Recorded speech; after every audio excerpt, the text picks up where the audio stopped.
Good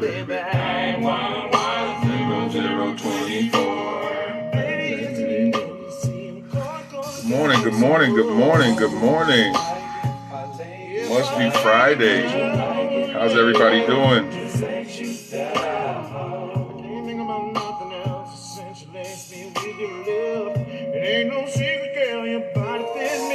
Hey, Just Fuzz. Good morning. Good morning. Hey, I see you guys tapping the screen early. Good morning, good morning. And remember, let me know where you're checking in from.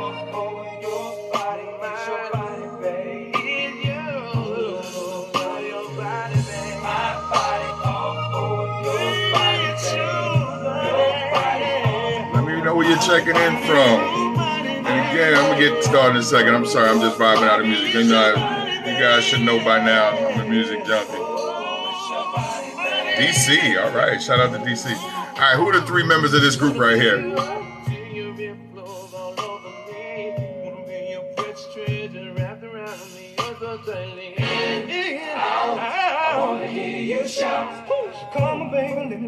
Who are the three members of this song? Come on now.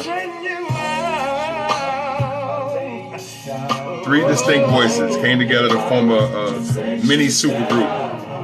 Baby girl, stop just like I want you. Never had a lover that would do the things that Johnny can do.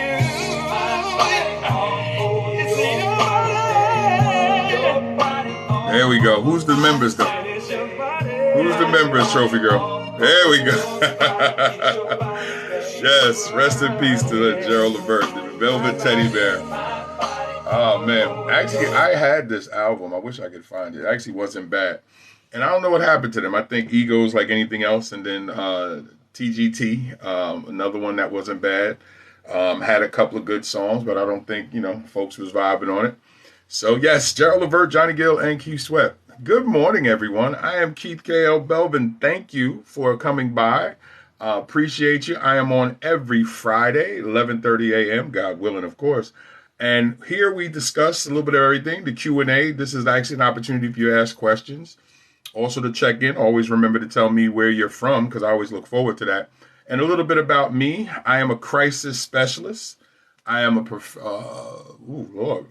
professional counselor, human service counselor. That means I deal with people who are going through some things and help them reorganize their lives, whether in bad relationships or just dealing with some things with themselves. I'm an author of 7 books, and I've been a contributor to 7 others. And I am an educational consultant because I am a former educator from New York City. I have 22 years in the New York City Department of Education. Now I run a mentor program that I have that mentors young ladies as well as young men. And I don't work for anybody. I work for myself. And I'm also a paid speaker. So when people need me to come through and say a few words, I'm going to come through and do that. But when I'm on here, what I do here is to try to help. I come on every week. I try not to waste my time when I'm on. I try to bring something to the table. And right now I'm working on a book on recovering from toxic relationships. Actually, I have a video on my page where we're still taking votes on the title. It's down to 2. So you can find that on my page and just click your vote, or not click. You can just let me know what your vote is. It's now down to A or B. And of the 12 steps, all right, shout out from New York City. I'm originally from South Jamaica, Queens, and I taught and lived in Brooklyn. Now I'm down in Delaware. And so of the 12 steps that I'm going to be talking about in the book, I'm covering some of those steps each week. So last week we talked about how to practice self-kindness. This week, the Bears are who we thought they were, and we let them off the hook. Okay, listen, I'm a Cowboys fan. This week, we're talking on 10 ways to recover, to reestablish happiness. We're going to talk about 10 ways to get your happiness back after getting out of a bad relationship, getting out of a toxic relationship, or if you're just stuck in unhappiness. Those are going to be the 10 things that I'm going to cover. But before I get into those 10 things, again, you introduce yourself to me. Tell me where you're from. And again, I appreciate that because it's a little thing for me because I like to know where people are checking in from. Also, I just like to see the diversity of who I'm connected to. Also, tap the screen too, because the number of hearts that you guys give, it signals to TikTok to let other people know that I'm here. And I'm here. Shout out from Missouri. I think, is that the first person from Missouri? I think certain time from Missouri. I'm not sure. I know we normally have some folks from Mississippi and Texas pop in. Good morning from Florida. I'm supposed to come to Florida, but I be watching the news. I don't know. It looking a little crazy in Florida. So I have some friends and family as well as some clients in Florida. I do want to travel, but I don't know, because I got to start watching the news, I guess. First time here from Kansas City, Missouri. Okay, there we go.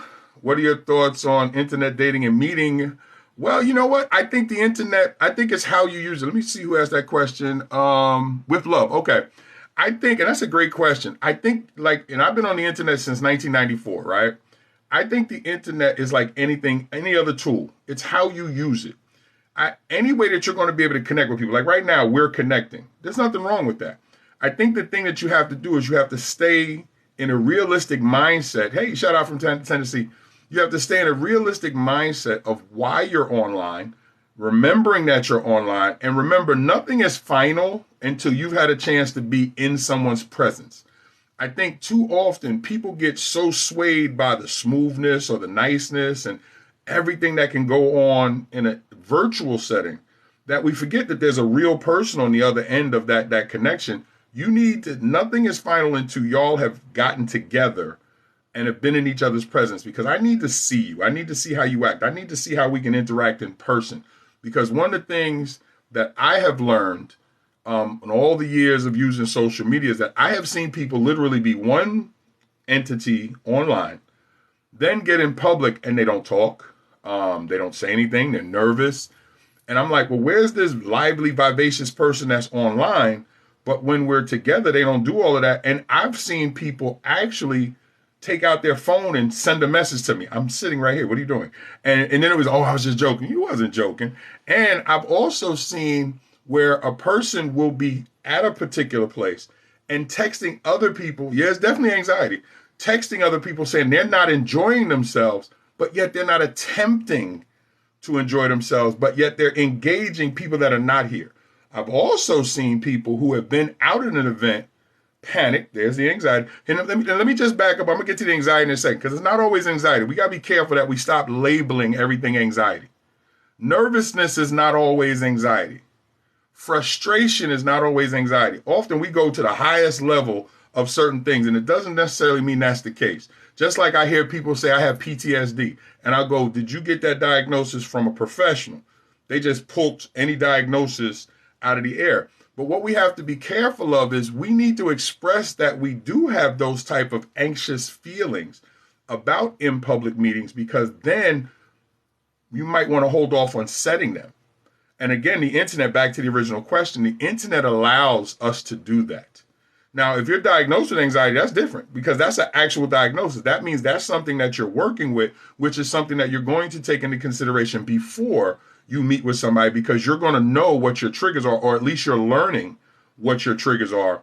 So that's different. I think what happens is, like anything, we all get nervous. That's why that first drink, if you drink, helps to lower down inhibitions. But we got to be careful that we're not drinking 2, 3, 4, or 5 to deal with our inhibitions. But I think what happens is, back to the original question, I think the internet and internet dating is fine as long as you keep it in a healthy perspective. But be careful, because remember, catfishing wasn't a term until the last 10, 15 years. Actually, yeah, last 10, 15 years, 15 years really. Because all of a sudden, and I still to this day, and I'm going to be very honest because I don't come on here to lie, I don't understand how people get catfished. Why is it that you don't see a person directly or talk to a person directly? I'm not okay with just texting. We need to be able to talk to each other and see each other.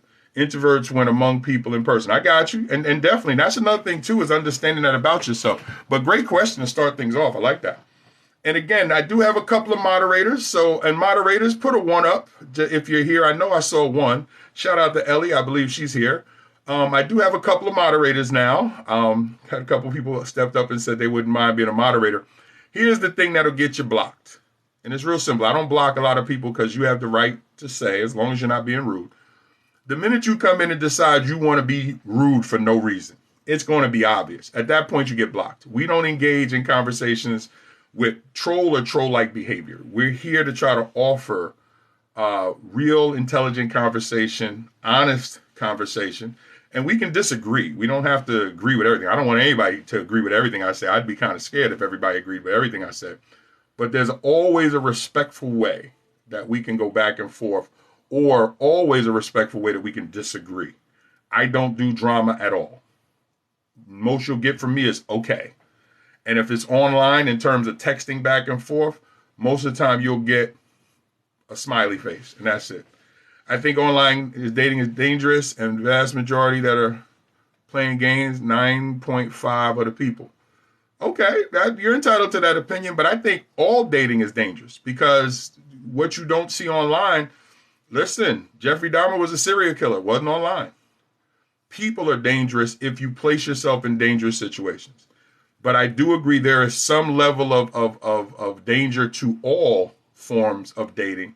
We do have to be careful in how we're interacting with people, where we're interacting with people, and how much of ourselves we give to people when trying to date. And these are the things that we have to be very careful of. And everybody has to know where they are with their dating.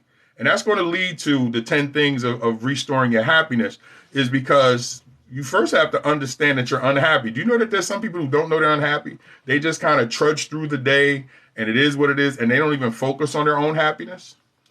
People are dangerous, and dangerous people still think they're good. Of course. Of course. Because a lot of people don't think what they're doing is negative if it pleasures them. This is why we have to have honest conversations, and this is why we also have to have honest consequences to negative behavior. When there's positive consequences to negative behavior, why would anybody think that it's wrong? And again, while we're here, keep tapping that screen, guys. Let's go. Let's load it up today. Keep tapping that screen. I get a kick out of seeing the hearts flowing on that side over there, so keep tapping the screen. I appreciate you. And if you have not and you have come in, please let me know where you are coming in from. I like to see the diversity of the people that's here. But since the question was brought up, danger is real. But the perception of danger may not be. Because sometimes, and going back to the anxiety situation, if a person is suffering from anxiety, they may perceive danger based on what they're dealing with, when there may not be any danger. But the perception of danger can be as dangerous to the person who's feeling it. So we have to understand that. We have to understand that people are triggered by so many different things.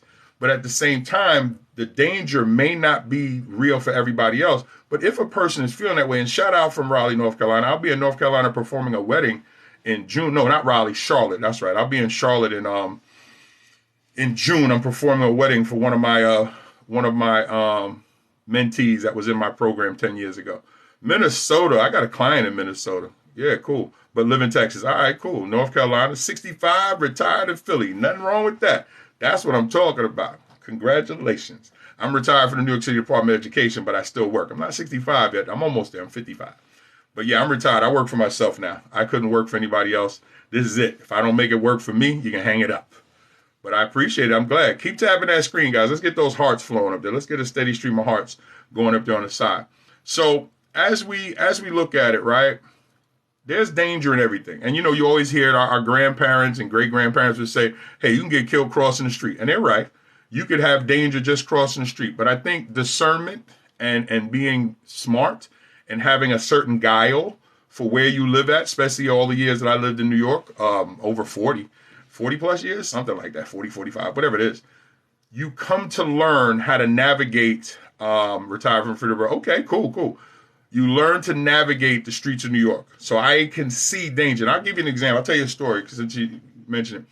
I remember I was in the subway, and I used to work in Manhattan. I lived in Brooklyn, and it was late. And I had got off work late. I think it was I worked till 6, but I stayed to do some extra work. So it was about 8:30, quarter to 9. And I remember calling my wife, said, hey, babe, I'm leaving a little late. I'm getting ready to jump on the train. I was lower Manhattan. And I come down, and I'm on the subway, and I see the dude. I'm looking at him. He looking at me. Now, I done hung out with many a criminal, has been considered a criminal at one point, crime, recognized crime. Okay, I see what you're doing. So he ain't want nothing with me. I ain't want nothing with him. And New Yorkers kind of say a whole lot with their eyes without ever saying words. I seen a young lady come down, She had her bag over her shoulder, and she was standing at the yellow line, way too close to the edge of the platform. She's looking down, and I'm like, okay, I'm just paying attention. But I noticed that she didn't step back. She was standing right on the yellow line. If you've ever been to New York and traveling in the subways, that yellow line is a safety line to try to just stay back some because you don't want your jackets, your bags, anything getting grabbed by the train as it comes into the stop. Also, you do not want to stand that close to the tracks because you have weirdos who will run and push you in front of a train just because. It is not just the news. It is real. I have actually been in the subway when that happens, and unfortunately the person is no longer here. They were unalived because a weirdo just ran and pushed them in front of the train. And it happens more often than it is reported. So, and thank you for the hearts. So at this particular time, I see her standing there, and I'm looking over at the dude, and now I see him shift, and he had moved behind one of the pylons, and I seen him look out at her. And I'm thinking to myself, she don't see this dude. And I'm thinking, I'm not a person to stay back and be quiet. Never has been my thing. As you see, I'm an extrovert. So I was like, but my thing is, she wasn't the same hue, same person. She wasn't the same color as me.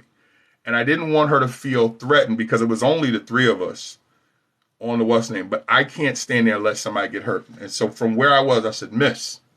And she turned, and Lord, the fear on her face. And my thing is, if you're going to come down the subway with that type of fear, which is legitimate, then you don't need to be over here near the tracks. So I said, Miss. And she spun her head around and she looked, and of course she clutched her bag. So I smiled. I said, ma'am, listen to me. Move back near that wall over there.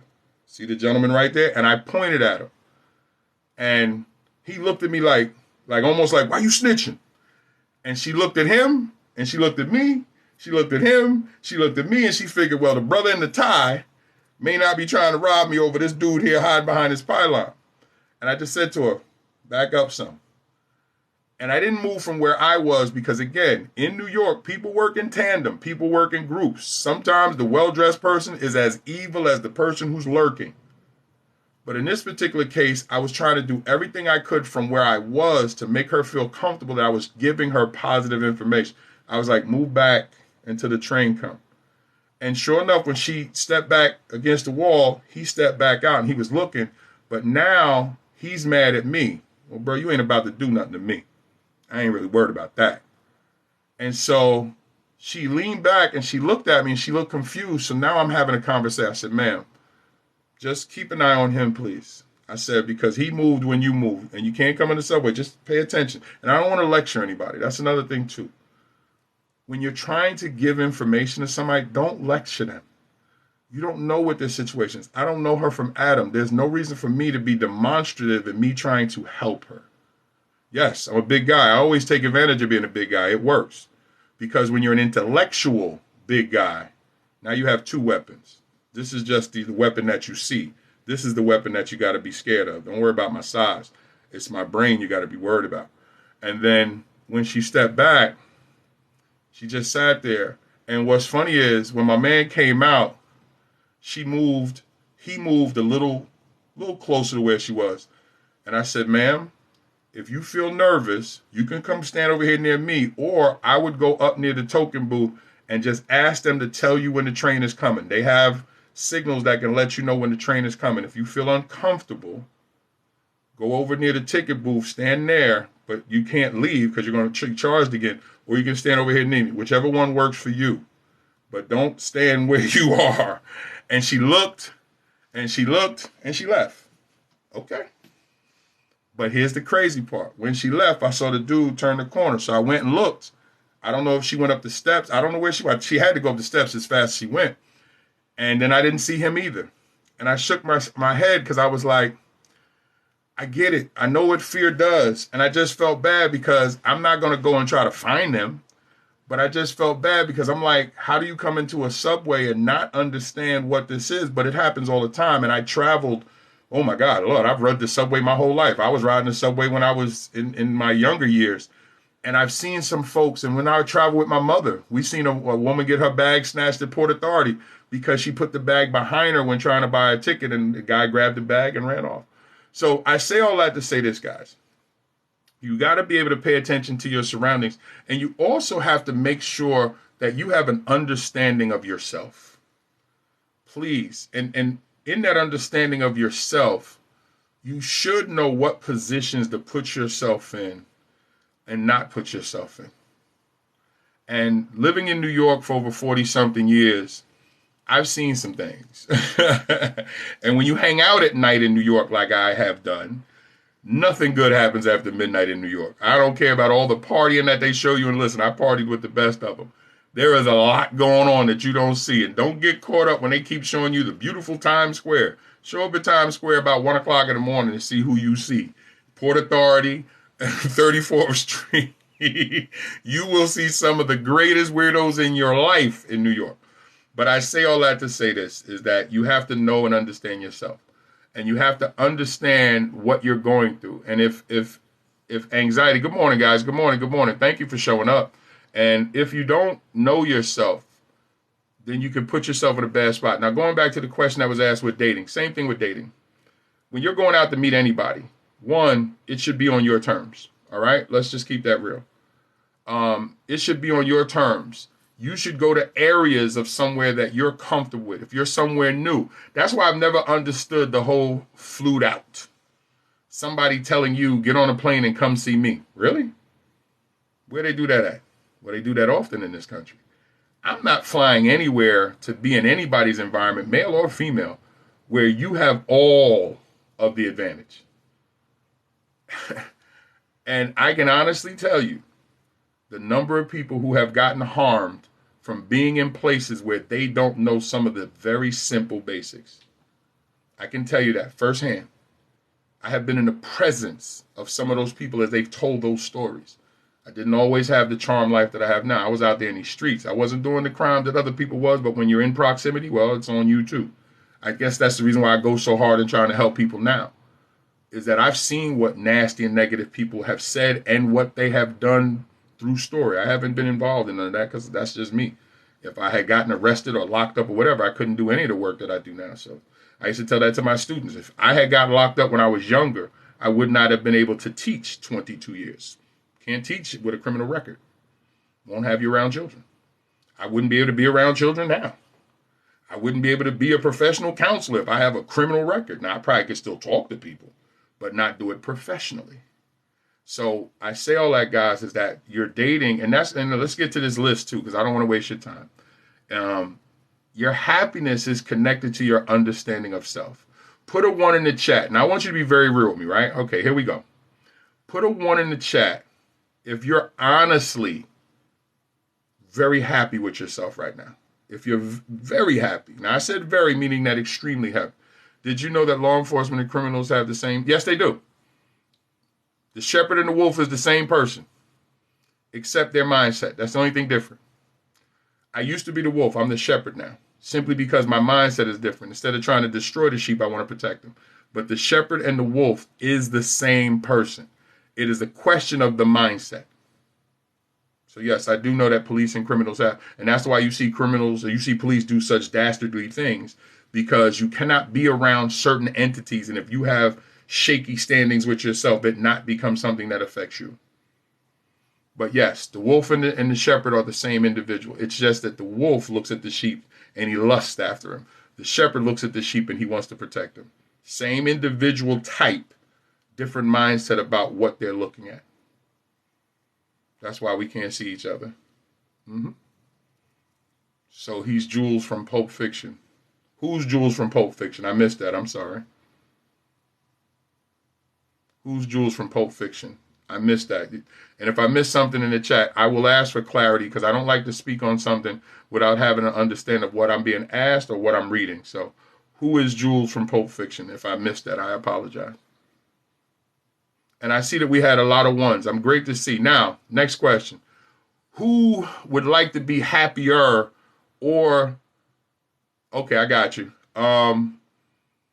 Who would like to be happy? Put a 1 now if you'd like to be happier because you're not as happy as you know you could be. Put a 1 up for that. If you're like, I could be happy, I'm just not where I would like to be. For me, relationships over being single with my peace is important than being with just anyone. Very true. Okay, thank you for being honest, guys. And that's what I'm trying to work on today, is to try to move from a position of just to being happy. It took me a while to understand what real happiness was, because for 37 years I was out here just living my life, whatever. I didn't care who I heard. I was just being whatever. The last 18 years has been happy, because I had to learn how to not only embrace my own happiness, I had to learn how to allow that happiness to be poured out to somebody else. And here's another thing I had to learn: how to allow someone else's happiness to land on me. I didn't know how to do that. It took me like 18, over these last 18 years, I've done it. But the first 37, oh, I was a wild animal. I was the wolf. But these last 18 years, I've been the shepherd. Because once you figure it out, once you get a taste of happiness, oh, you want it. And if you ever get the serenity, just the state of sublime happiness, oh my gosh. And not many, very few people on this planet get the serenity where you just drunk on happiness. I would like to get there once before I go. just to get to that point where the happiness is like a drug and you didn't have to take anything from it. Peace of prayer. There we go. Exactly. And keep tapping that screen, guys. Let's keep them hearts going. And where we at? 5,000. Hey, here we go. It's difficult working as a female with criminals. Yes, it is. Yes, it is. Actually, my wife just left the Department of Corrections. She's a human resource supervisor. She just left the Department of Corrections and she's going to another position. But it was just like that was something that she learned from some of the women that were there. It's very difficult. You sold me, bro. Okay. And so, again, this is what I do in my counseling sessions, because as a crisis specialist, I have to identify crisis. I do it professionally. Also, what I have to learn how to do when you come from a place of gratitude puts me in my happy space. Okay, nice. And that's one of the things that I do try to do. What I do as a crisis specialist is first identify the crisis, isolate the crisis. Then what we have to try to do is lessen the crisis situation. So now we can actually start to work on the plan that's needed to be able to now just dial that crisis all the way out. But first we have to acknowledge it, deal with it, and what caused it, segment that off, and then we have to create a plan of action. Hello. We have to create that plan of action to move that person into a positive place. And if you're just getting here, hello, I am Keith K.L. Belvin, crisis specialist, human service counselor, author, educational consultant, husband and father, all those things. And if you're just getting here, you're just popping in, please tell me where you're looking in from. I would appreciate that. And tap the screen. Okay, here we go. What is it? Almost 12 o'clock. All right, let's go. Because I got a fairly hard stop today because I have a couple of counseling sessions. I'm going away. Mississippi. Yeah, I knew we'd get somebody from Mississippi. I'm going to Maryland this weekend for a bowling tournament. All right, here we go. Is that Indiana, Indianapolis? Indianapolis is IA, right? And Indiana is IN, right? And then we got Sacramento, Nebraska. Okay, here we go. Illinois. Okay. I got to get to Chicago. All right, so here we gonna go. Here we go. All right. So I'm going to give you 10 ways to restore your happiness. All right. After a bad relationship, after a toxic relationship, or just because things are not where you want it to be. So as I'm giving this list, Ellie, you there, darling? I believe Ellie, my moderator. Are you there? Because I know I'm going to pull on you again if somebody will put these into the chat for me. All right, because I know I had 2 monitors. I believe Ellie's here. So, all right. So number 1, hi, my problem every time I'm going, say people bad with me. Okay, wait, I lost hi. My problem every time I am going about say people bad with me. You got to clean that up for me. I'm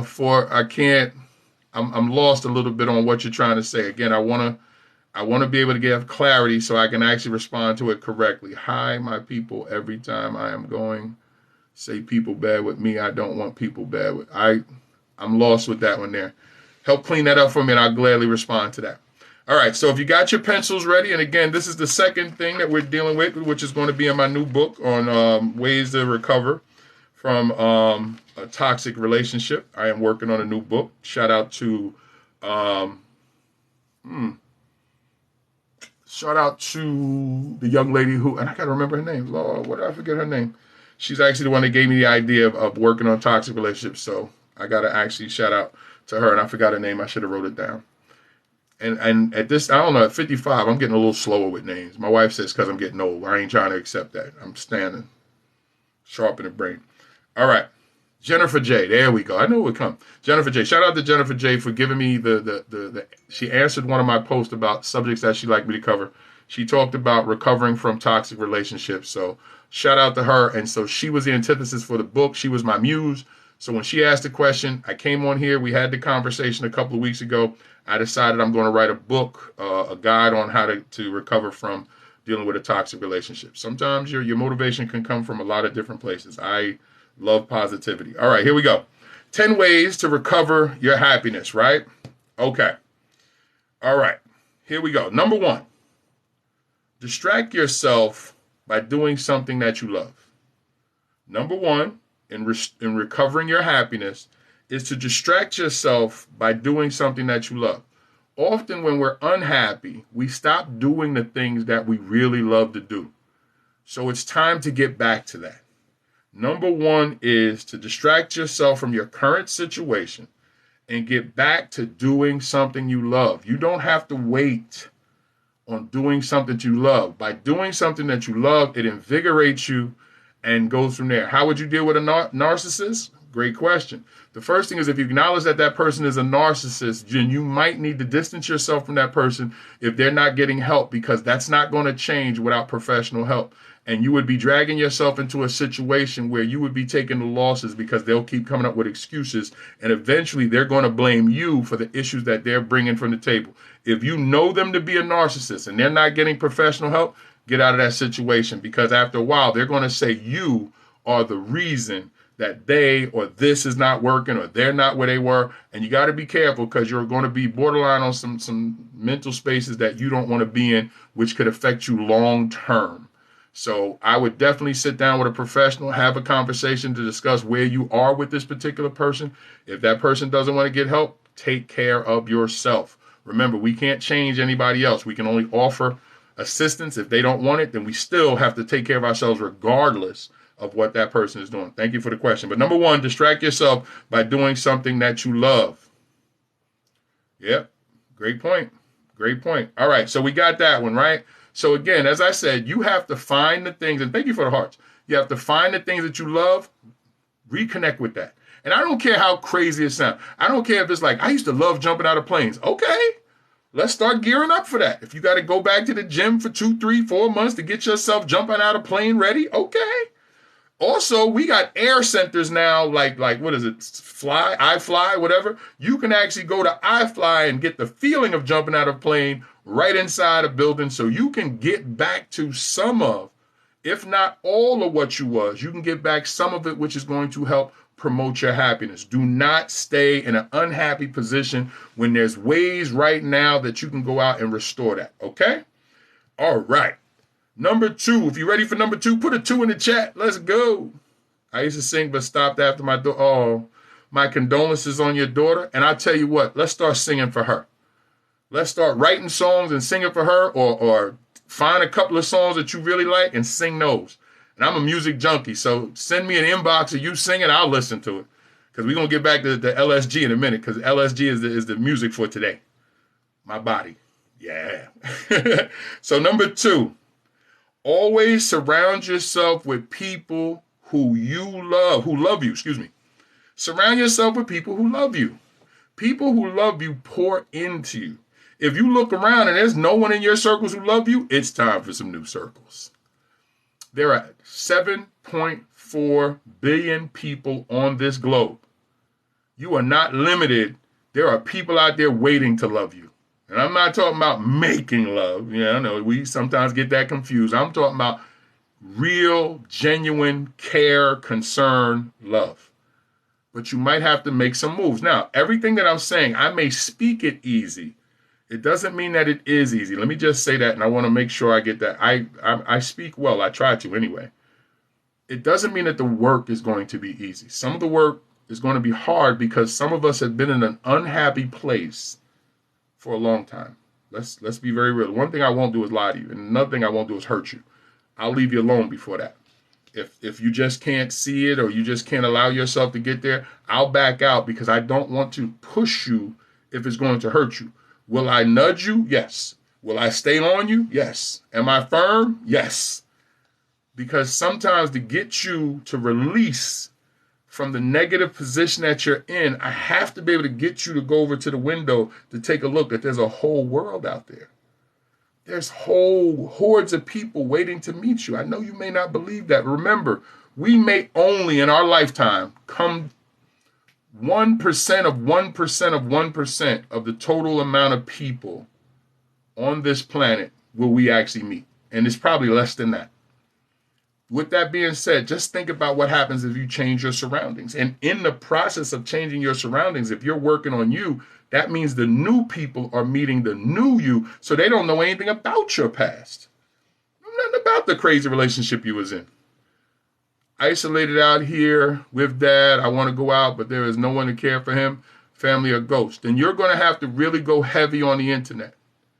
If you have to care for somebody, that's respectful. So what you want to do is now you use the internet to help you engage the best you can while you're giving care. That doesn't mean that. So you can't do one thing, we find something else. Start getting on Zoom calls. Start getting into different rooms like this. Start doing things that you can do virtually. And then if you can get some help along the way, then you can go from there. If not, then you just have to keep doing what you got to do. Also, depending on what your financial situation is, if you can get somebody to come in just for a couple of hours to be able to take care of your father, to give you a chance just to go out and do you, that's even better too. Because, and I know where visiting nurses come in is tremendous. A visiting nurse will come for a couple hours just to give that caregiver a chance to go out and just take a deep breath. So, and also just look, everywhere that you are, there's people that can come in. But this is also one of the things that you can develop virtually, because how many other people are caregivers and feel that they're in the same situation? If y'all can all link up, you could be surprised what ideas you come up with. So you're never limited unless you feel you are. I hope that helps. Okay, so always surround yourself with people who love you. That was number 2. If you're ready for number 3, give me a number 3 in the chat. Come on, let's go. And keep tapping that screen while we're doing it. Keep tapping the screen. I see the heart slowing down. Put a number 3 in the chat if you're ready to go with the next one. Come on, there we go. There's a number 3. I'll take that. Can I get one more 3? When people say they love you, but they... Hold on one second. Let me check that out. When people, family say they love you, but you don't feel it, then what? Well, first of all, remember, family just means you're related. Real family is how you interact with each other, how you bond with each other. Blood don't make you family. Blood makes you related. If the people around you say they love you, but they're not expressing it, showing it, or even giving you anything that looks like it, then cut them loose. Do not waste time with people who have already shown you they don't care about you. I don't have to chase anybody to love me. Move out my way, because you're blocking the people who will love me. And family too. I have cut. My sister and I don't talk. After my mother passed, she was already losing it when my grandmother passed. And after my mother passed 2 years ago to COVID, she went off the deep end. Well, you going out there and swim by yourself. I can't help you if you're going to stay in a box and beat up anybody who comes close to the box. Go ahead. Do you. But like the prodigal son, the door is always open. The light is always on, but I'm not chasing you. I gave her over to God. I prayed for her, said, God, you cover her. You know what I do for a living. If she come back, dirty, dusty, whatever, as my grandmother taught me, you open up that door, you let them come in, you feed them, you don't ask no questions. But chase somebody who don't want to be with me? Nah, love them at a distance. There you go. And the reason why is because you're wasting time with somebody who has already showed you they don't care about you. Why would you do that? Because we have the same blood? Man, go ahead with that foolishness. Blood only means we're related. Blood doesn't mean that we're family. Because as we've heard from many of people say, I've had strangers treat me better than my family. So then who really does love you? The people that treat you well. Okay, here we go. Number 3, be grateful for what you already have in life. Yeah, be grateful for where you are. Because it could be worse. Sometimes we get so caught on, thank you. Sometimes we get so caught on what we don't have that we stop looking at what we do have. It could be worse. Find that, and then the rest of the world looks better. Sometimes we're so bitter that we don't realize we're doing great. And I used to share this with my students, right? There's somebody out there that would kill 100 people. Ooh, this is TikTok. I hope they don't. There's people that would harm. Let me take that back. There's people that would harm a lot of people just to have your life as is with all the problems. And we have to keep that in mind, because if we can stay grounded and if we can be grateful for where we are, even if we don't like it, right? Even if we don't like it, hear me out. Even if we don't like it, but if we can stay grateful for where we are, we can keep our eyes on the door to everything else. But bitterness starts at home. And if we allow bitterness to get in, it jades us to the rest of the world. It jades us when somebody says, how you doing today? F you. Hey, nice day today. No, it ain't. I like what you're wearing. It's old. You can't. Bitterness starts at home. And once that bitterness gets in, it eats at you and slowly destroys you and makes you ugly. There's nothing worse than seeing a bitter person. It sounds horrible. It makes them look horrible. They stop caring. And then after a while, they're actually creating the very thing that is making them bitter. Exactly. You just stole it. It attracts more bitter. Misery loves company. Now you got a bunch of bitter people sitting around each other. Shut up. You shut up. You shut up. But they're happy to be with each other. That's what I would do with inmates. Okay. And you know how you can tell? Watch an elderly couple who has gotten to the point that bitter is a part of their makeup. I wish you died. I wish you died. I wish you died. F you. Shut up. And then they lay down next to each other. And then they get up the next morning. Oh, you still breathing? You still breathing? Woo. What is that? Then you go and say, hey, what's going on? F you. What did I say? You breathing. Okay. Listen, be grateful for where you are. Because in being grateful for where you are in your life, it allows you to go, now let me go get something. But if I don't get it, I'm good. Because we take away the extra pressure. We also aren't desperate. Happiness doesn't respond to a desperate heart. It doesn't. Please listen to me. Happiness does not respond to a desperate heart because desperate people do desperate things. Happiness is not going to be at the end of that. Yes, bitterness starts at home. Because we can't be desperate, but when we're relaxed, when we're calm, when we're acceptant of self, love finds us. Love finds us. Love will re-find us. Love can travel around the world and re-find the person it was meant for. And many of us have never experienced it, so we don't believe it. But yet we'll watch movies and get all dreamy about it, but don't think it's possible for ourselves. If you want to be bitter, I'll send Dad to get... I respect that. You don't want to send Dad to a bitter person. You'll hate yourself. You don't want to do that. Don't send Dad to no bitter person. You keep taking care of that. All right, let's go to number 4. Put a number 4 up if you're ready for number 4. And again, I want to thank everyone that's here. I am Keith K.L. Belvin, crisis specialist, human service counselor, author, educator, speaker, all those things.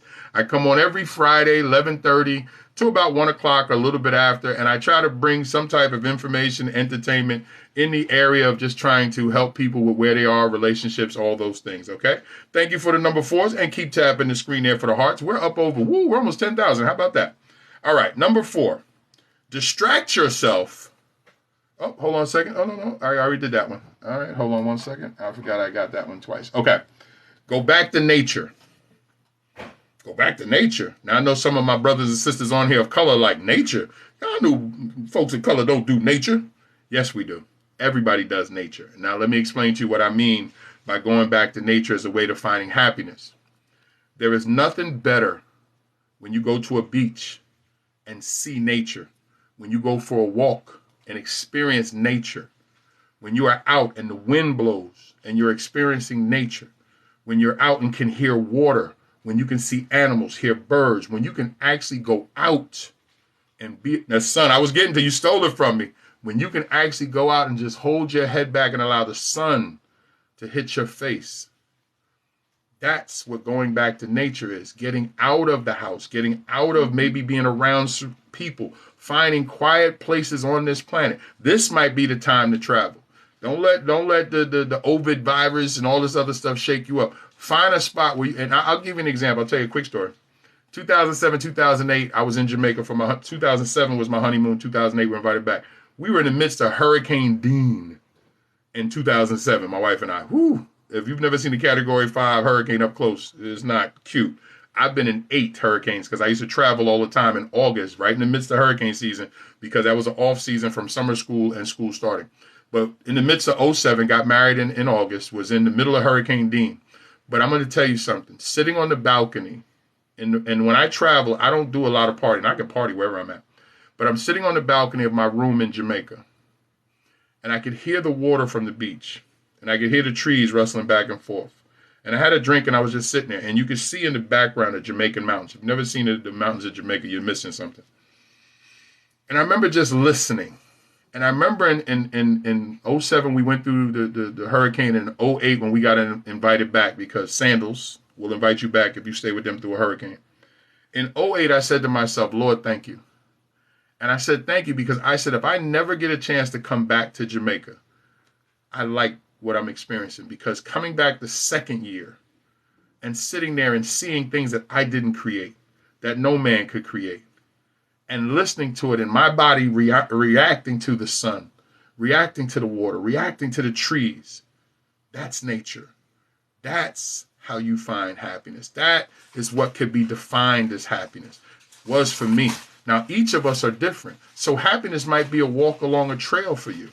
Happiness might be just getting out and getting sun. Now, for my caregivers here, that you're taking care of somebody, your bout with nature might just be going out and sitting on your steps and just enjoying the sounds of the cars going by, the air being brushed against your face, the sun, sitting in your backyard and just relaxing with your feet in the grass. That's nature. Getting back to nature is a way to restore your happiness. It lets you know that there's more going on in this world than just people and you and your problems. That's how you can get back your happiness, just knowing that there's more out there, even if it's just in front of your house. But it's how you see it. Often we don't see it because we're looking at the wrong things, and then that makes us more unhappy. Okay, so that was number 4, because actually I got 9 instead of 10. And actually I missed it. I'd have to go back and find the other one. So I'm only going to give you 9 today. I apologize. All right, here we go. Number 6. You don't have to put a 6 in the chat. Number 5, excuse me. Here we go. Number 5. Let me get these numbers right before I mess up here. Okay. Come to Alabama. We have 4 seasons in one. I understand. Alabama, though? I don't know. Listen, you know what's funny is, ever since this whole pandemic situation, I used to really enjoy traveling, because a lot of people are in a really bad mental space. I don't look forward to traveling like I used to, because I don't want no interactions with people who feel they off the deep end, unless it's in my professional capacity, because I just want to be left alone half the time. I got headphones on half the time. And if I could just be left alone, but when you're a big guy, you attract a lot of crazy folks, and it's okay. I'm built for that, but it's a little more difficult these days. But definitely, you know what? Alabama might be one of the spots. All right, here we go. Number 5, guys. How many of you write down your thoughts? Because that's number 5. Write down your thoughts to calm your mind. Now, here's what I mean by that. Hey, no hearts. Keep tapping those hearts, guys. Come on. That's how you let me know you're really enjoying what I'm talking about. Besides the comments, too. I love the comments. Keep tapping that screen, guys, for the hearts. Let's get those hearts up. Writing down your thoughts to calm your mind, right? When you write down your thoughts, let me tell you the beauty of journaling. And I don't want you to look at this journal. I just want you writing down your thoughts, right? Is that the next week, if you go back to look at where you were, it can do 2 things. Let me show you. Let's say if you can get yourself geared up to journal, right? Hey, we doing, Ellie? Good to see you. I was just asking, were you here? I'll go back over everything in a little bit. So writing down your thoughts to calm your mind. Let me explain to you the benefit of that. If you write down things for this past week, let's say you're in an unhappy place and you write it down, right? So next week you're in a happier place, you pick up your journal to write, and you look at the type of week that you had. Well, if this week is better, it can say, wow, look what I overcame. Or if this week is not better, you start to see the pattern. You start to see that every day you're writing the same things. Every day you're feeling the same way. That journal, that documentation can calm your mind by letting you see that you yourself wrote things are not working. So now you have your blueprint to what you have to change. And my grandmother years ago, shout out to my mother and grandmother, right? They didn't have all the education I had, but they had a lot of education. My grandmother in the summertime, She hated that kids. She wanted kids to go to school all year round. I ain't trying to do all that. But anyway, but here's what she would do. She would have us write letters to ourselves, right? And you guys with kids, please, I'm probably going to do this with my kids in school, in my mentor program. She would have us write letters and say, write how the day is going or how the week is going.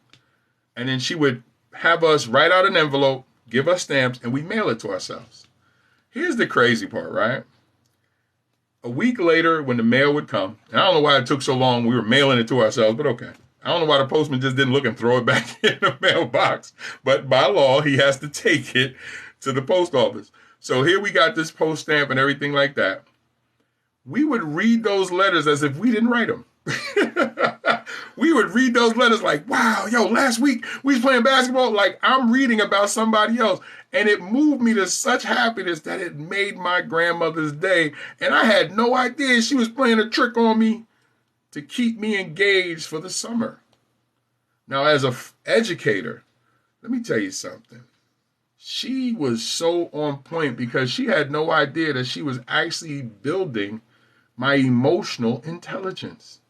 And see, often some of us who have went to school, we get so arrogant about the degrees and stuff that we have on the wall. But our elders was on point with so much, and they didn't get to go to school. And I don't lose that. And I don't forget that. And I don't let my degrees, yeah, I got a bunch of them. But I will refuse to let myself not be grounded because I've sat at the feet of elders who weren't given the chance to get their education. And some of the things that they shared with me was better than any professor that I've listened to. So all right, let me get off my soapbox on that. What's the heart's posture? Journaling, colored pens, each color. Yeah, listen, that's a great idea. Great idea, because when you go back, make it plain upon tablets. Come on now, preach to them. Preach to them. Write the vision, make it plain. What is that, Habakkuk 2? I'm just saying. But yes, number 5, write down your thoughts to calm your mind. Sometimes to find happiness, we have to calm down our minds to allow ourselves to think past the pain that we are currently in. Often it sounds loud.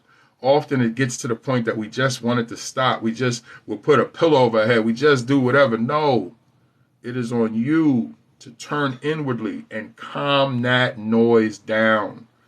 Give happiness a chance. Resuscitate it. Put your hands on happiness's chest and pump until you start to feel it in your own chest. But we can't do that until we calm our minds. If we're worried about our kids, our spouse, our parents, our job, our neighborhood, and whatever, and if we can't let any of that go, happiness cannot get through. And as I just said earlier, bitterness starts at home. Bitterness starts at home. That unhappiness will not leave until you force it out. It finds a toehold, it's going to stay. And it's going to find a way not only to make you unhappy, it's going to find a way to leach out like in those zombie movies and infect everybody else around you until everybody in the house is walking around looking like zombies. That's what happens. All right. Number 6. We ready for number 6?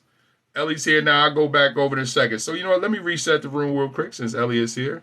It does. Everything that I got here, it is recorded. It'll be over all my lives. Great. I'm glad you brought that up. All my lives over on my YouTube page. So if you want to see last week's, the week before, and I got over 300 something videos, they're all on my YouTube page. And this is why I tell folks, if you need, mom ain't happy, no. I could argue if daddy ain't happy, ain't nobody happy. But I can feel you. We'll go with mom. I'll rock with that. All right. Damn, Carl, you aged. Oh, well, bro, that's what you came in with? Ellie, you get your first opportunity. You know what to do with my man since he came in here disrespectful. See you, bro. You actually had a chance to come and join us. Ellie, you can take care of my man right there. Anyway, as we move on, as my man gets deleted. All right, let me reset the room for you guys. All right, first of all, we're talking about 10 ways, or actually 9. I realized I made a mistake and had an extra one. 9 ways to get back your happiness, to restore your happiness, right? So we're going to go through this real quick. First one, distract yourself by doing something you love. Number 2, always surround yourself with people who love you. Number 3, be grateful for what you already have in life. Number 4, go back to nature. Number 5, write down your thoughts to calm your mind. Hold on one second. There we go. Take care, bruh. Appreciate you stopping by. Okay, so we got 1, 2, 3, 4, and 5. Number 5 was write down your thoughts to calm your mind. Okay, here we go. So we have 1, 2, 3, 4, 5. We're going to go to number 6. All right, here we go. Number 6 is always look for the good in the world rather than the bad. And as corny as that sounds, right? I used to hear students always ask me, hey, Mr. B, why are you always so happy? And I'll let you in on a secret, guys. I'm not always happy. But I give the appearance of being happy because I don't want to add to the unhappiness in the world. And I try to always look at the good. And some people always joke with me like, you always trying to find the good in things. Yes. And I'm going to tell you why. Because my great-grandmother taught me a long time ago. Boy, you better be happy when you wake up because there's some people that's no longer here. And they ain't got no answers for the man on the other side. And I go, okay, Gramps. And she taught me that. In 1984, when I got sent down to Jersey as a 16-year-old out-of-control young man, I got to live with my 90-year-old great-grandmother and my 60-year-old uncle. What an experience. But sitting at her feet taught me everything. I was sitting next to a living history book. She was born in 1892. Her grandmother was a slave. So I am talking to somebody that's a second generation away from a slave. No, I took care of it. It's okay. I got you. And all of a sudden, I learned more from her than I ever did from any history book. And I used to share that with my students that if you still have your grandparents, if you have your great-grandparents, I'm going to say that to you guys as well, get at their feet and shut your mouth. Let them tell you about things. Let them tell you what it looked like. Let them tell you what they dealt with. And you will learn firsthand things that you never learned in school. A walk-in library. And here's the best part. A library with no filter. A library that hasn't been touched by hands that have political reasons. So I'm just saying. There you go. There you go. So here we go. So number 6 was always look at the good in the world. And I'm going to tell you something. Believe it or not, I know this is going to sound real Pollyannic, right? But when you can find the good in the world, it finds you. It does. My sons used to joke with me, Dad, why all these crazy people just walk up to you and talk to you? I used to say, that's just who I am. So God knew I was going to be a counselor long before I did. And now I don't trip on it. I don't trip when people come to me and they want to tell me something. What's up? I'll listen. When I'm finished this list, right, I want you to remind me before I jump off today, because I want to give you this story. I don't want to take away from the list. Before I jump off today, remind me to tell you the story of how a homeless person told me how my first wife did not love me. Write that down, somebody. Say, remind Keith to tell the story of how a homeless person told me my ex-wife did not love me. I'll tell you the story when we finish the list. Okay? All right, here we go.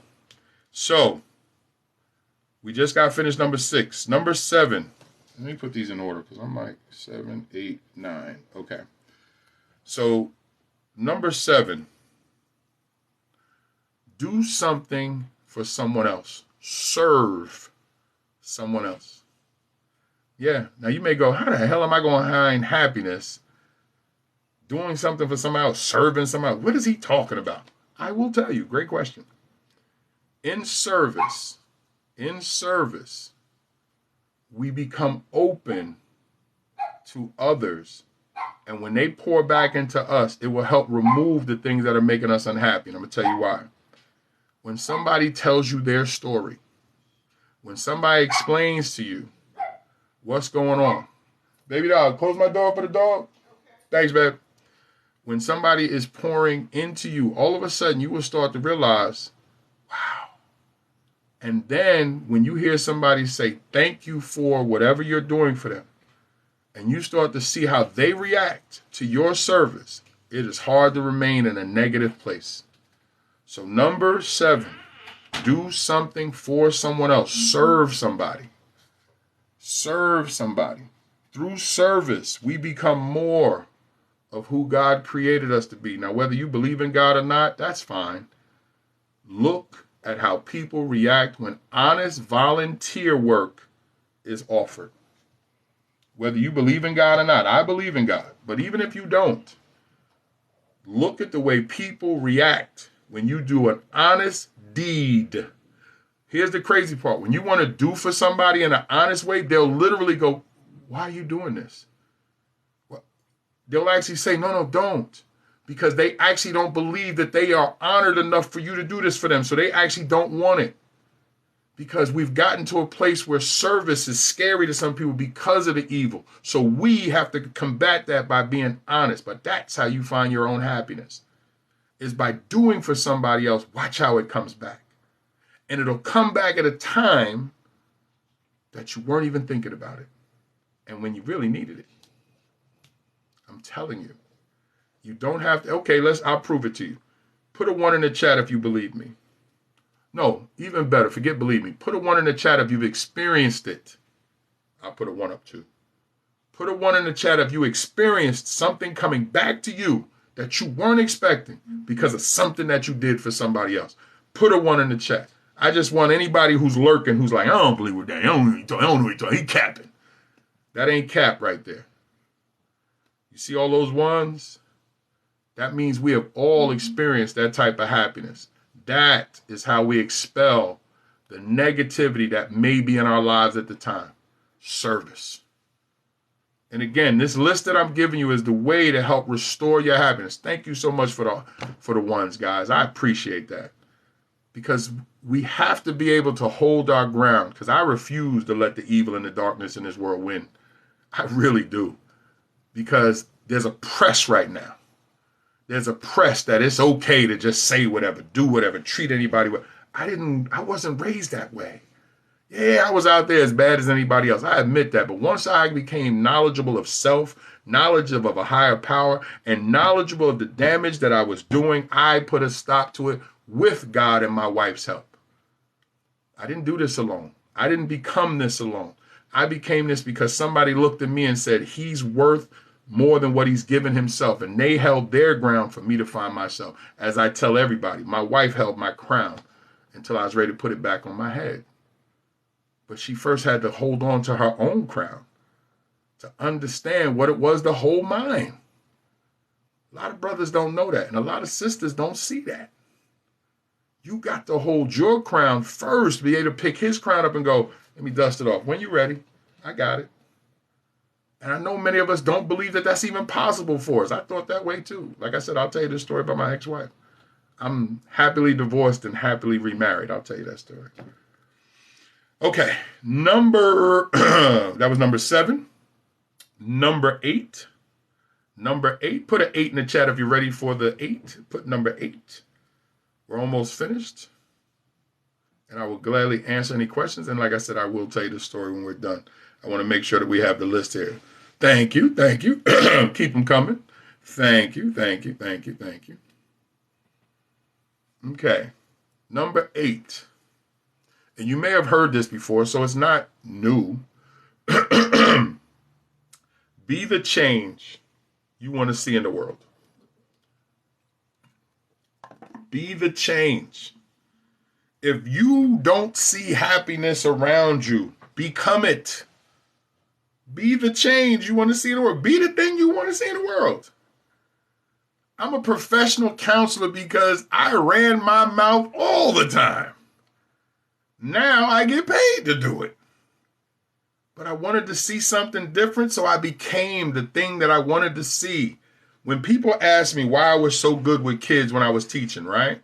I'll let you in on my secret. If you have any young educators around you, or you're in the educational field, or you're just dealing with folks, I became the teacher that I needed at whatever age I was dealing with. So when I look at an 8-year-old, like right now, I got 8 to 12-year-olds, right? Not sure I get which one. What's that? Talk to me. Retired. What you don't get? I want to make it clear for you. Come on. Oh, I like that one. May you live forever and I never die. There we go. What is it that you're not sure I get that? Which one retire? I want to make sure you get it. Come on. We're here for clarity. We're here for assistance of each other. We're here to build each other up. Tell me what you don't get and I'll make it clear. That's my job. And always remember that, guys. If somebody doesn't understand something that you say, be the change. Okay, got you. Thank you. I thought that's where you're going. If I think that there's not enough happiness in the world, then I'm going to be the change agent. I'm going to be happier. Then hell, I'm going to be the happiness. And in becoming the happiness, you start to be the happiness internally, which then allows you to share it with other people. You have now started to affect the world. We see it right here on this app with Brother Keith Lee, a boxer who did food reviews, was consistent in what he was doing, but he was honest about what he was doing and eventually built himself to a position where now he's changing the lives of the people because he's living what he chose for himself. He's becoming what he wanted to see in the world, and now he's able to help other people. Now, many of us may not be on that level, but you can change one person. And multiple levels are necessary. We need the big levels and the small levels. We need the one person, we need the millions. And not all of us are built to deal with millions. I am educated and I'm built to deal with a lot of people. But that doesn't mean that you're not built to deal with the one or two people that you come across because that's your job. I think selfish behavior has changed the world in a negative way, but not sure how to change. Don't worry about the world. World's too vast to think about. Think about you. Here's how this works. Here's the breakdown. Start with your home. Start with your family. Start with your community. Start with your neighborhood. Start with your state. And then go from there. Don't worry about the world. The world will come to you. Yeah. Just start in your home. Start with self. Start with self.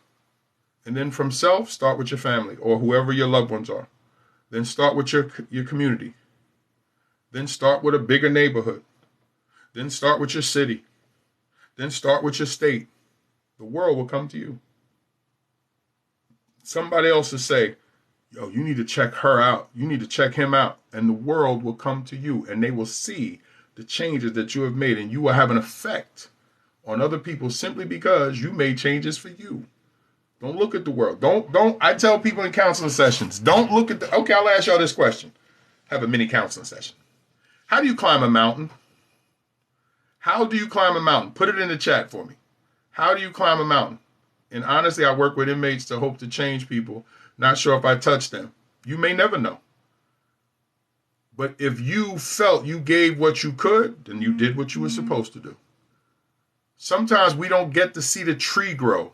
Ah, Ellie got it. There you go. Come on, guys. There you go. What do you see when you're in the darkness and the demons come? I see God. Because I'm not worried about the demons and I don't worry about what I see in the darkness because there's always light and I know there's light there. So I don't worry about the demons that's there. I focus on the light that I know is surrounding that. And I know that nothing can hurt me. I'm good. One step at a time.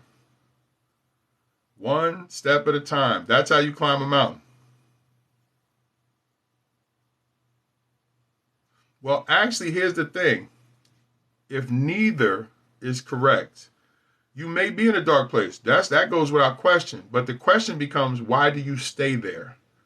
Once you acknowledge that you're in a bad place, the next moves and steps is on you. Is that Zotarian? I want to make sure I got that right. Sister or brother Zotarian. Zotarian, here's the thing. Once I realize that I'm there, I don't have to stay there. Yes, we're all in dark places. But how we respond to dark places. Now, this is where secular folks will say they don't have any faith in certain things. I respect that. But for me, this is where my faith kicks in as a shield for me. My faith gives me something to consider when facing that darkness. But if you're a secular person and faith is not your positioning, then the first thing I'm going to explain to you is that you're now capable of the change that you want to see. Yes, we're in a dark place, but what can we do to remove ourselves from it so the next step is still on us? Darkness is always going to come. Darkness is always going to come. But we don't have to give in to the darkness. Many of us are in a dark place right now. If some of you guys, when I asked you at the beginning where you were with your happiness, we're not where we need to. And I appreciate everybody's viewpoint because we got to have these conversations. And here's the great thing. When we can have these conversations in an open manner, we all start to grow by what we pour into each other. When positivity surrounds the table, everybody grows. Now, for my faith-based folks, we know when two or more are together, what happens. Put it in the chat if you know. When two or more are together, what happens? Thank you. Darkness helps us appreciate the light. Ain't nothing like when you open up your eyes and see that light after being in a dark spot. Agreed. But where my church going, folks? When two or more are together, what happens? Test your scriptural knowledge right now. When two or more together in his name, what happens? He is in the midst. There we go. There he is also. Come on now. And that is how we can actually be able to deal on both sides. Whether you're a person of faith or you're a person that may not believe, at the end, there's always a positive way to be able to look at it. Thank you. He is there. All right. Last one. Here we go. Number 9. Number 9. All right. 9 ways to restore your happiness. And I'm going to go find that number 10. All right. The last one. Trust your gut instinct. Now, I'm going to ask a question because you guys in the chat are fantastic. I want you to put a 2 in the chat if your gut told you something and you ignored it. Put a 2 in the chat if your gut told you, leave that woman, leave that man, quit that job, move from that neighborhood, and you didn't listen. Put a 2 in the chat if your gut told you to do something and you didn't listen. Yeah, I knew the 2s would come up something heavy. I'll throw my 2 in there as well. Yes. Believe it or not, whether you are a spiritual being or you do not believe in any type of spiritual interventions of any type and you believe it is only you, the 2 train, the 2 train, Flatbush Avenue, oh, never mind, that's for my Brooklyn folks. The 2 train runs from the junction of Flatbush Avenue all the way to the Bronx. But anyway, we'll talk about that another time. But I was stupid. I didn't learn the first time. We were all stupid to certain things. That's how we gain knowledge. We have to make mistakes to be able to learn from them, or we should learn from them. Okay? But the reason why we have these instincts is because we have built-in internal mechanisms that will register based on our feelings and our perceptions. Many of us who are of a spiritual positioning believe that comes from a higher source. If we're not of that belief, we believe it's our inner voice. Either one works for you because if you learn to listen, and actually that inner voice is perfection. Show you why. We will literally say to ourselves, I just told myself, pick my keys up. Now we locked outside the house. I just told myself, leave that dude alone, and now I'm in trouble. I just told myself that I shouldn't have came over to this chick's house. Now I'm nervous. So for some of us, we know that to be the Holy Spirit. But those that may not believe in that, that's fine. That little voice. And whatever you want to call that little voice, we all acknowledge that it's there. It's also been perfect. You know what? I told myself years ago I should have quit this job. Oh, you did. Why didn't you listen? Whew. I was at the club and said to myself I should have went home knowing I got to work in the morning. Why didn't you? I was driving on a highway. Something told me get off at that exit. Why didn't I? Oh, his breath stink. Why did I stay here? And why did you? And fellas, I'm not even going to go in because you know we just drive all past stupid stop signs.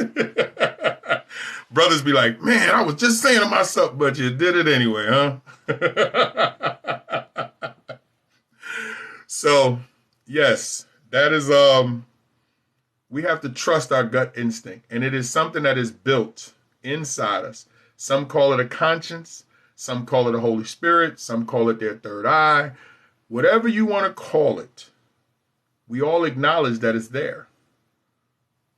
What is wrong with us? You know what it is? We have become a people, I think we've always been, where it's what I can see, touch, taste, and feel. I need to And that other realm bothers us because we don't have control over it. And because we don't have control over it, it bothers. Keep hitting those hearts, guys. I love it, love it. Keep hitting those hearts on the side. And I think that's what's wrong with us is that we need, and here's the crazy part. I'll let you in on something, right? I don't really watch horror flicks because my mind just runs off with it, right? But I, as a writer, and as I said, I've written 6 or 7 books and I've been a part of a couple others. I know how ideas form in my head to write. And I'm writing a book right now. I'm actually working on 3 books that I'm trying to get done this year. So when I see a horror movie, right, I know that had to come from someone's idea. I get it. But here's the thing that's interesting to me, right? Now check this out. And if I'm wrong, you guys can tell me. We got an intelligent group here.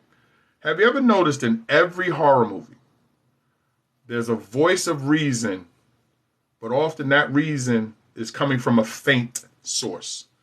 It'll be the old lady at the restaurant. Y'all going up to that old house? Shouldn't do that. Nobody comes home from there. But because she's not of stature, nobody listens to her. Stop at a gas station. Old man goes, you going to that pool? Everybody die up there. Because he's not a person of stature, nobody listens. Survivor. Hey, I once was up there. Me and all my friends, we just got offed. You don't want to go up there. Nobody of stature, we don't listen. So what happens is, if you then look, everybody that's writing these stories writes in a faint voice of reason. But look what happens. All of us acknowledge that we have that same faint voice of reason. But we don't listen. Because it's not tangible. We don't see it. We can't touch it. So that old man saying him and his boys went up there and caught it, mean nothing to me and mine. I don't know you. You're not part of my group. I'm going to go up there. And you always notice at the end of these movies, somehow the person who survives crosses path with that person.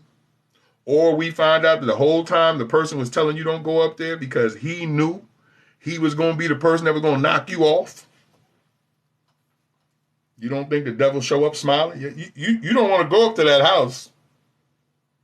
Don't go up to that big, lavish house with the nice pool. You might not come home, telling you the truth. But because we focused on all the great things, woo, let's go. Here, I'll give you another thing when you watch these movies, right? Do you see how everybody is always enjoying themselves to the nth degree? Party going great. Romance going great. Made millions of dollars. Everything is going great. Now you got to pay.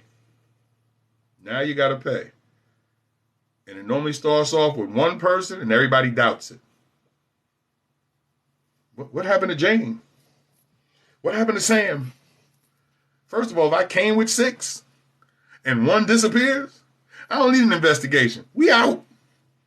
We came with 6 people. One is gone. Let's go. We'll pick up Sam on the way. Too late. The one was just to set things off.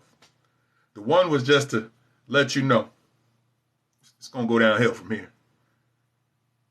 And then that faint voice becomes thunderous. Nobody left behind? Yeah, okay. The stupid get left behind. The one that wants to go, let's go see what's out there. Go ahead. I'll be here in the car.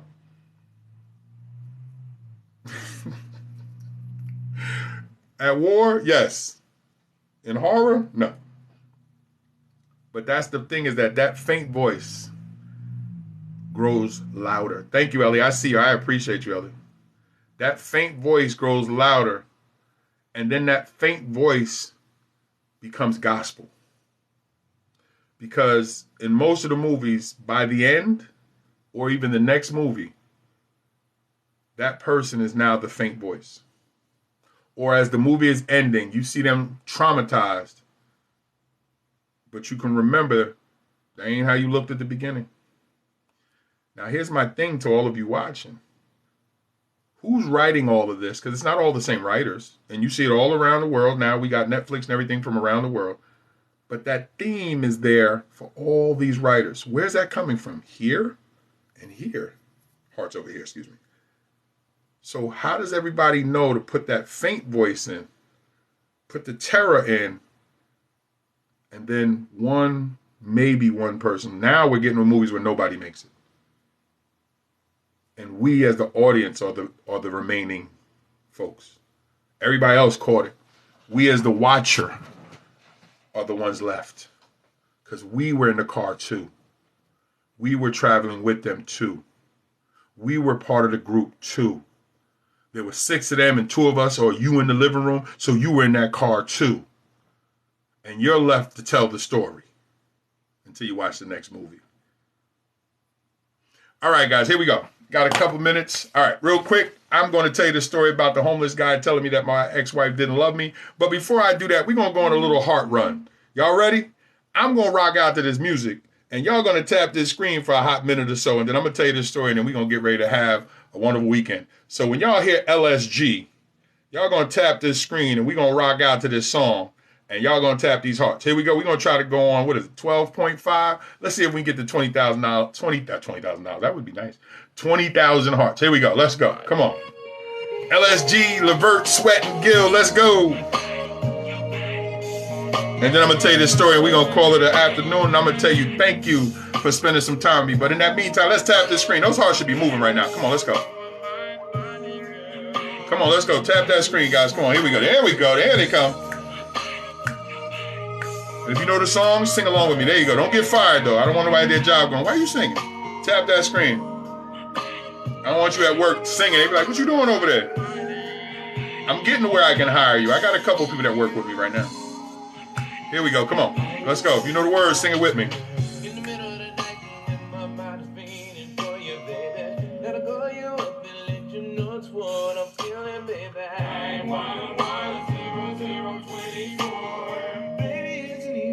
Woo! Come on now. I let you down. Come on. Come on now. Come on. Everybody fits me like a glove. Come on, keep tapping that screen, guys. Let's go. Where we at? Where we at? Almost. Come on, we're going to get there. Come on. I'm a music junkie. I love music. I used to teach and have music in the room. Kids be in there, but they got their work done. I used to make other teachers angry. Why you always playing music? My music ain't even loud. Shut up. You can't hear my music. My door closed. They just didn't like the kids was having fun. And one teacher hated me because she said, well, my kids want me to play music. So play it.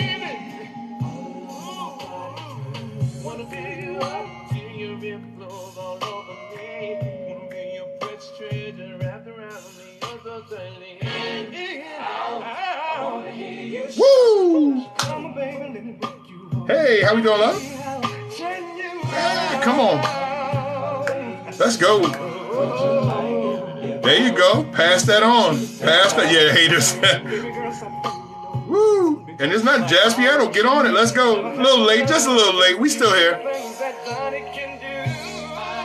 And anybody that missed it will be on replay on my YouTube page. Come on.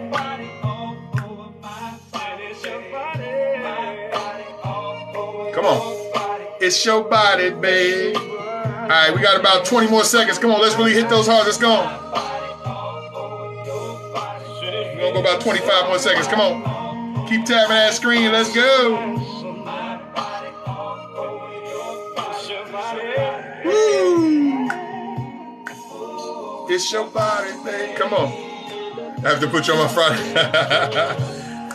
There's a notification that you can sign up, so when I go live, it'll send you a notification. I don't know how you do it, but I know it says, I see who subscribes to the live. It lets me know if somebody subscribes, which will send you the notification. But I'm on every Friday, and my YouTube channel is in my link, in my bio. Click on my link tree. You will see a link that goes to my YouTube, as well as all my other links to my books, to my websites, to everything, my other social media sites. Everything is in my link tree. All right, we're finishing up. Here we go. Woo. Come on. Rest in peace to Gerald Levert, the Velvet Teddy Bear.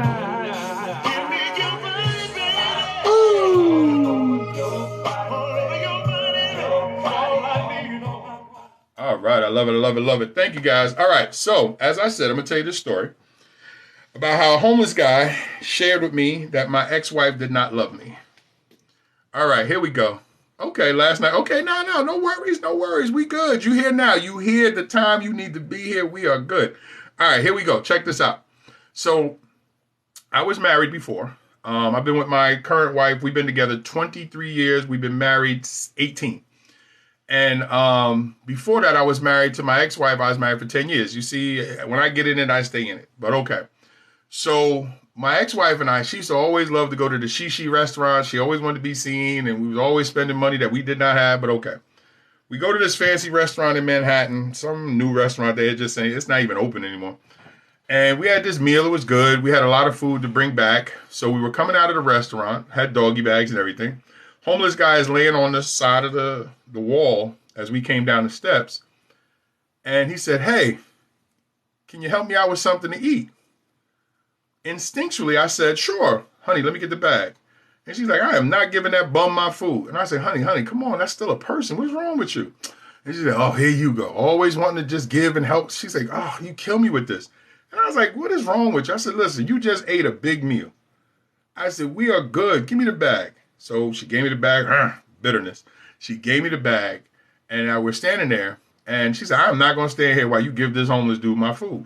So she started walking. She said, "Can I get the keys, please?" I was like, "Okay." I tossed her the keys. And I think our car was on the next block over. So she left. And I handed the guy my food. And he said, "Thank you, thank you."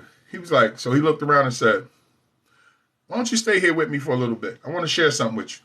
I said, "Come on, man. I'm tired. I want to go home." He said, "Come on, man. You ain't got a couple minutes for a brother?" I said, "All right, no problem." He said, "First of all, you need to come talk to me anyway, because is that your wife?" I said, "Yes, it is." He said, "She don't love you." I said, "My man, you going to disrespect me after I gave you the food? What is that?" He said, "Listen, I'm being honest with you. She don't love you. I can help you, young bro." I was like, "All right, man, come on. Let's talk." So I moved over to his side. He said, "Why don't you sit down here with me?" Now, I'm going to tell you, I would not tell anybody to do what I just did, so please pay attention. I said, "You want me to sit on the ground with you while you're eating the food I just gave you?" He said, "Yeah." And I don't know why I did it. I sat down. I was at a distance. I don't think and I'm looking at his hands, and I'm always paying attention. He can't hurt me with his feet, but I'm looking at his hands, so if he tried to rob me, anything like that. We sat down, and he went to reach for his bag, and he was about to get beat down when he reached for his bag, but nothing in my heart, and again, speaking to that quiet voice, nothing inside me said I was in danger. Actually, I was at peace. He pulled out a plate. He pulled out a plastic knife and fork, and he dusted off the plate, and he took his food, and dumped it onto the plate. And he said, "Oh, you must got a little bit of money." He said, "Normally all I get is some raggedy bones and something like that." He said, I know why she was upset now. This is pretty good." I said, "Nah, no problem. Enjoy." I said, "But you said my wife don't love me. Please fill me in on that." And he said, and he tucked the napkin under his chin. And he started to eat. And he said, "Why'd you two get married?" Because I know it wasn't love. And I said, "Okay, bro, that's 2 insults, man. I'm about to snatch my food and throw it in the street." He said, No disrespect. I'm just talking to you. Don't beat me up. You a big dude. You can beat me up. I ain't worried about that." I said, "We got married because we care about each other. We love each other." He said, "Nah, you don't. I don't know why you're lying to yourself, but you don't." And I said, "Well, okay, well then tell me how you know this. Tell me how you see this." He said, "You can see the energy that you two have." He said, "I've been laying on this ground for a while." He said, "You wanted to help me." She said, "No. You were fighting over help. Then when she couldn't get her way, she left you here with a complete stranger. So if I were to harm you, she's not even here to be a witness to who harmed you. She's not even here to protect you. So how could you say someone loves you or you love them, but you allow them out of your sight with a stranger who may hurt them?" Can't argue with sound logic. I said, "Well, that's just my wife. That's the way she is." He said, "No, that's what she's made you into. Your natural instinct was to help. Her natural instinct was to destroy. There's nothing that's good can come from that. And I said, okay, philosopher, now I'm trying to change the subject because he's hitting all type of pulse points. I'm feeling it. Everything is right on the chin. So he said, I know you're sitting here thinking, who am I? He said, not every homeless person is a bum. He said, yes, we're out here. He goes in his bag and he pulls out a magazine first, Black Enterprise, now this was 1992, I want to say 92 or 93. No, let's see, I got married in 90. Yeah, this was 94, 95. He pulled out a magazine, Black Enterprise, 1972. He said, look in there, page 30. And I flipped to page 30, and there he was. Now, he didn't look the same, but he was much younger, cleaned up. And, of course, I asked the stupid question, this is you? He said, yeah, dumbass. Yeah, it's me. What happened? And then he goes back into his bag. He pulls out 2 college degrees. You see him back there on my wall back there? 2 college degrees. One from the university, his bachelor's degree from the Citadel, and his master's degree from the University of South Carolina. And at that time, I didn't even have my bachelor's degree. All I had was my associate's degree. And he showed them to me. And I'm looking, damn, this man has more education than my wife and I put together. My wife had her bachelor's degree at the time. So now I'm bought in. What happened? He said, let me tell you something, young bro. He said, drugs is a crazy thing. You see other people doing it, and you think it's okay because they're doing okay. But you don't know what it's going to do to you when you take it. He said, I had this whole city by the cojones. He said, but because I allowed myself to act like somebody else, I lost my soul. I lost all the money. I lost my wife. I lost my kids. And I've been out on these streets for about 15 years. I said, can't you get help? He said, probably. But when a drug has you like this one has me, I'm married to it till I die. Because I can't make it through rehab. Because I'll embrace death. So what I do is I sit out here and just try to get a little bit of help. It makes the dying a little bit easier. And he said, but when I see a young brother like yourself connected to somebody who doesn't care about him, then it's my job to try to help free you from that. And he said to me, you stay with her, your light will go out like mine did. Mine was drugs. Yours will be a poor decision with the woman that you allow close to your heart. And I said, okay. And I could then hear the horn from my car being banged on. He said, see, you're being summoned. And he said, but listen, I don't want to create a problem for you. Thank you for the food, and I wish you well. We gave each other a fist bump, and I walked down the block. Slowest walk that I've ever had in my life. And I kept thinking, damn, he was where I would have killed to be, and drugs took all that away.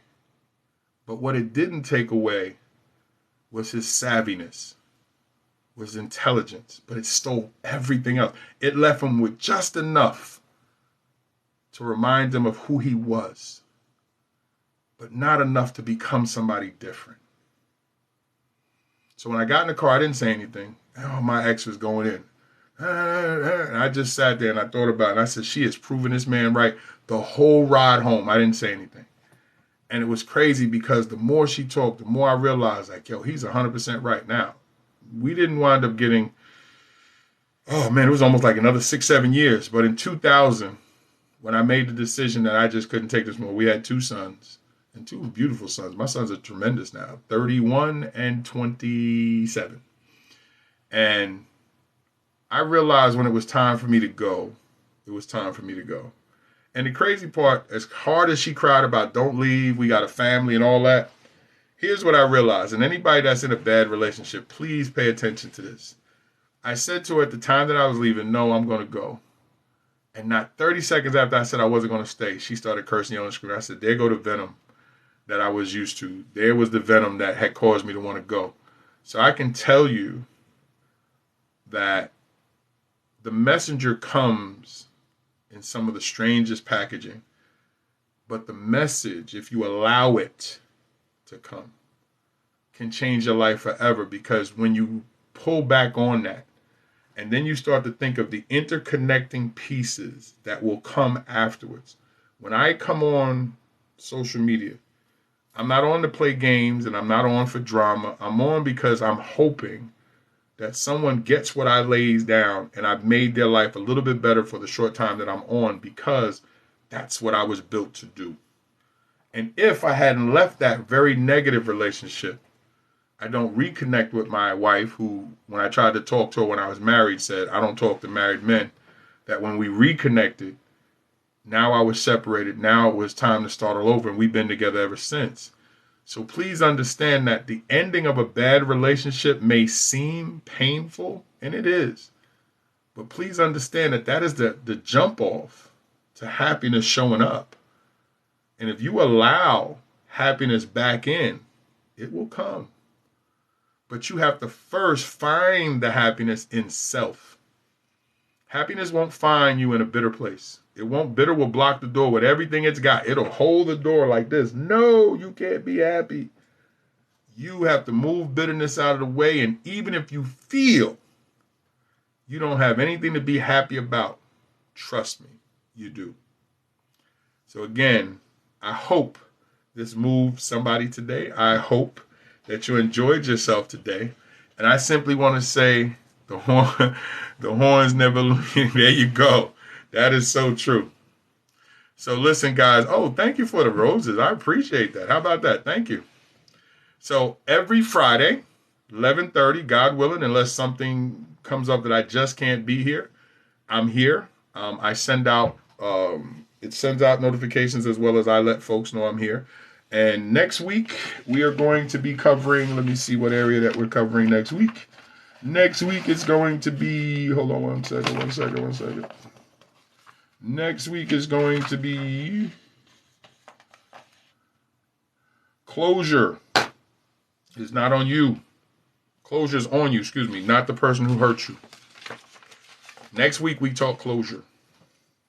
Next week, we talk closure, and that closure is not on the person who hurt you. It is on you. And everything that I've been discussing will be in my book, The 12 Steps. I think right now we're leaning towards the title, 12 Steps to Recovering from a Toxic Relationship. Yes, I am on the Eastern Standard Time.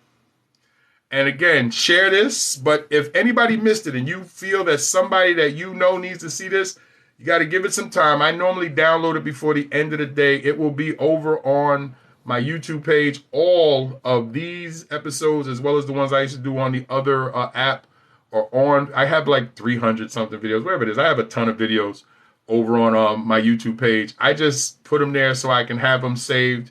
I use them when I'm teaching. I use them when I'm creating courses.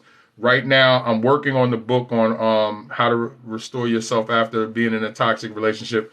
I'm also working on part 2 to the inspirational fiction book, Lukewarm Saint. I'm working on part 2, Lukewarm Saint, Fox in the Hen House. And then I'm working on the self-help version of my memoir, From Gigolo to Jesus, 10 Steps to Personal Transformation and Personal Growth and Spiritual Transformation.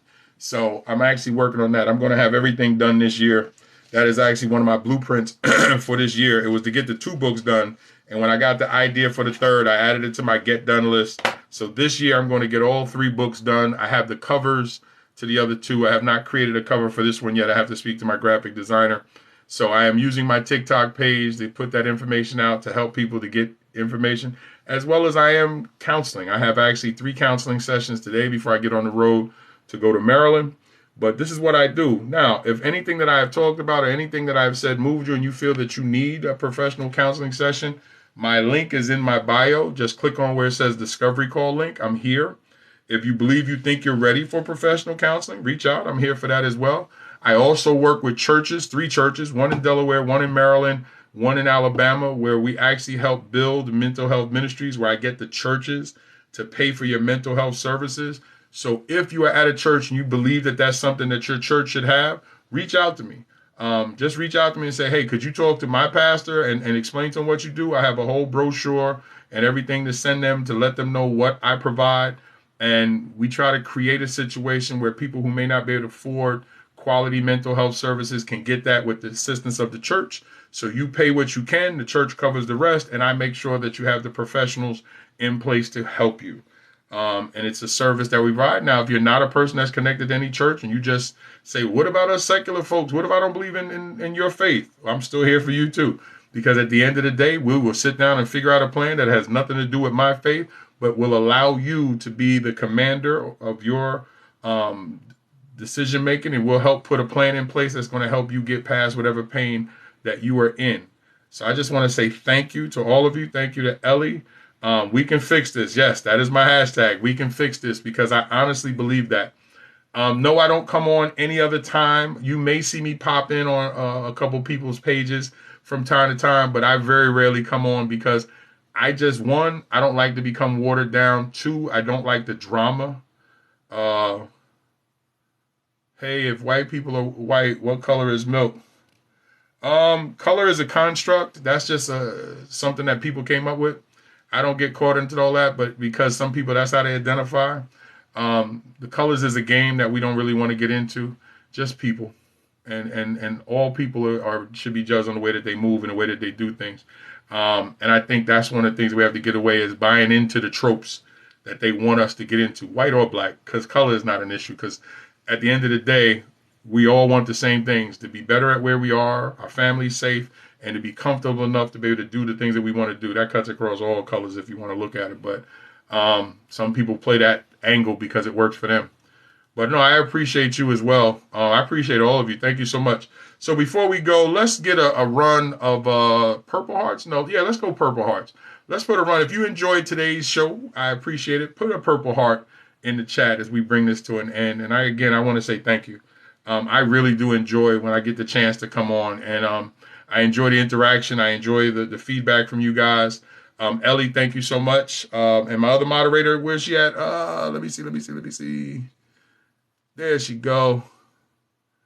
Gap, got you. 11:30 Eastern Standard Time, but I do have two moderators. We're good to go. Thank you for the Purple Hearts. That means something to me. I like that.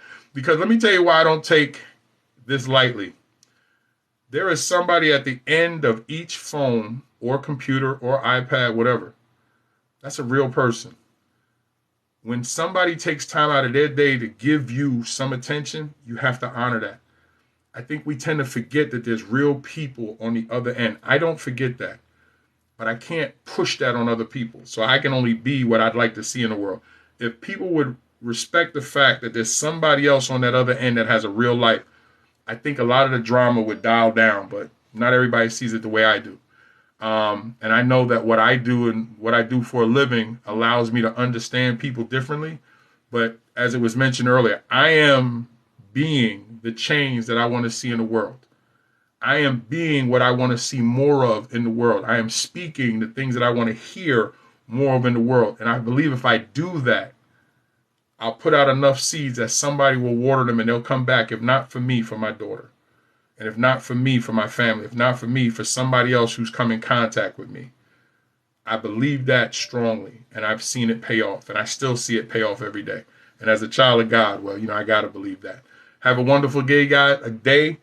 Be careful this weekend. Listen, if you're traveling and you're on these roads, be careful. But either way, we're in some crazy times, but protect yourself at all times. But again, don't be scared of people. I was a motivational speaker. I miss him. Okay. So then you pick up from there. Share with people what he shared with you. Tell them why he was your motivational speaker, and you'll motivate them. Pick up the baton and you run with it. That's all we can do. And all of a sudden, people will respond to you the way you responded to Bill. It's about transfer of essence. Take it easy, guys. Have a good one. I got to get ready for this next counseling session in about 15 minutes. God bless. Have a great one. Take it easy.